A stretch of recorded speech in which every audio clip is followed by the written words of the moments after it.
Hello viewers, welcome to Earthbondhon YouTube channel. I am Mohammad Shohag with you. In this video, now I am showing you how to make 8-pin timer testing wiring circuit diagram. If you are new to my channel, please be subscribed and stay with me. Press the bell icon for more my video. If you already subscribed, thank you so much. So viewers, let's start.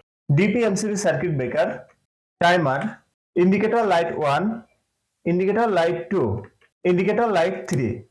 Phase connection input to DP-MCB, neutral connection input to DP-MCB. Phase connection from DP-MCB to connect timer 2 point, neutral connection from DP-MCB to connect timer, neutral connection from timer to connect indicator 3, again indicator 2, again indicator 1. Phase connection output from timer to connect indicator 3, indicator 2 and indicator 1. Now this circuit is ready for use. So viewers, that's my video. If you like my video, please like and share my video to your friend.